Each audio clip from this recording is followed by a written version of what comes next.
आइए दोस्तों इस सवाल को देखते हैं। In a library 30% of the books are in Hindi, 40% of the remaining are in French, 60% of the remaining are in Spanish, the remaining 8400 books are in English language. What is the total number of books in library.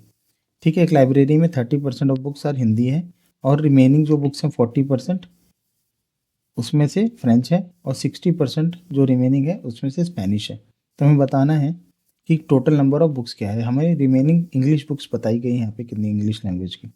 तो देखिए ऐसे questions में क्या करना है, total number of books मान लो x है, ठीक है, और सीधे से जो परसेंटेज है 30%, आपको देखना है 30% ऑफ बुक्स निकाल दोगे आप एक्स में से तो बचेगी 70%।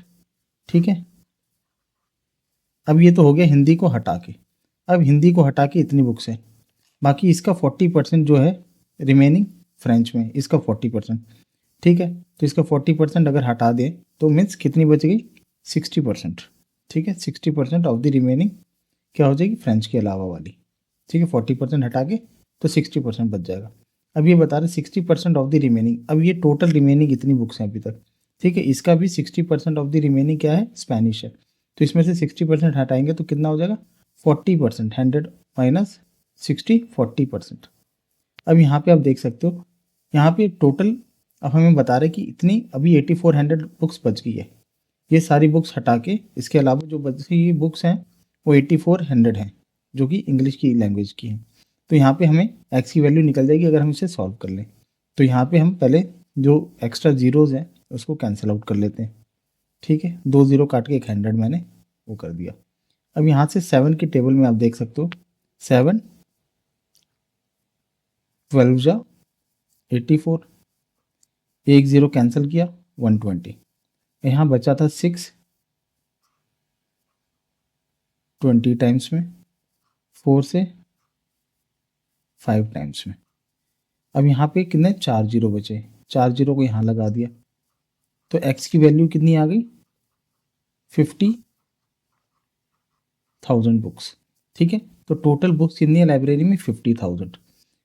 ठीक है, इसको ऐसे कर सकते हो या तो रेशियो मेथड से हम करेंगे, फ्रैक्शन मेथड से।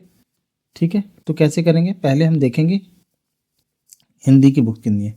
हिंदी की बुक्स है 30%। ठीक है, 30% को मैं फ्रैक्शन में लिखूँ तो 30/100, इसको और सिंपल टर्म में कर दूँ जीरो काट के तो ये 3/10 हो जाएगा। अब यहाँ बोल रहा है फ्रेंच की बुक्स, फ्रेंच की 40% बुक्स हैं। ठीक है, 40 को हम सिंपल टर्म्स में 40% को फ्रैक्शन में कन्वर्ट करें तो 2/5 होता है। जैसे हमने ऊपर इसको कन्वर्ट किया वैसे इसको भी कर सकते हैं। उसी तरीके से स्पेनिश वाली बुक्स को हम यहाँ पे 60% को फ्रैक्शन में लिखेंगे तो कितना हो जाएगा, 3/5।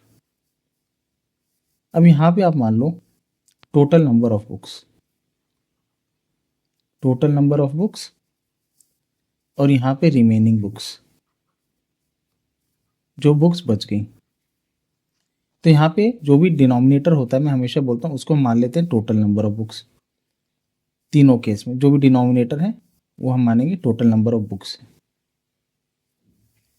अब यहाँ पे 3 बुक्स हटा देंगे जो कि हिंदी में 30% इसका हटा देंगे तो रिमेनिंग बुक्स कितनी बच जाएगी, 10 माइनस 3, ऊपर वाले न्यूमरेटर को माइनस करेंगे तो 7 बुक्स बच जाएगी।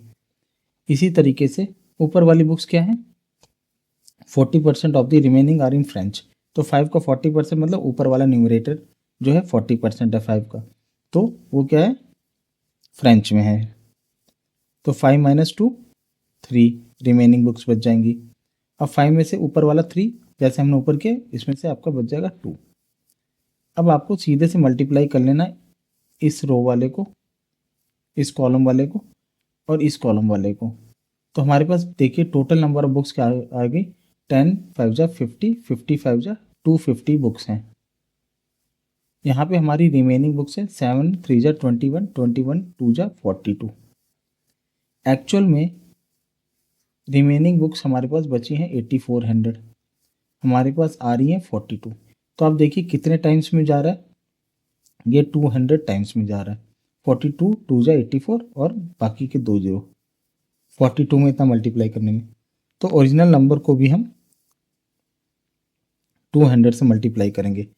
ओरिजिनल जो बुक्स है हमारी 250, उसको भी हम 200 से मल्टीप्लाई करेंगे ताकि हम एक्चुअल वैल्यू तक पहुंच पाएँ। तो 250 इंटू 200 50,000। तो इस तरीके से भी कर सकते हो, या तो आप किसी एक्स को दूसरी वैल्यू मान सकते हो, 100 बुक्स मान सकते हो, 1000 बुक्स मान सकते हो, ठीक है। लेकिन उसमें क्या है कि फिर डेसिमल में आएगा तो आपको हो सकता है कि कन्वर्ट करने में थोड़ा मुश्किल हो, ठीक। तो आशा करता हूँ ये मेथड्स समझ में आए हो। तो लाइक शेयर सब्सक्राइब जरूर करें। Thank you for watching.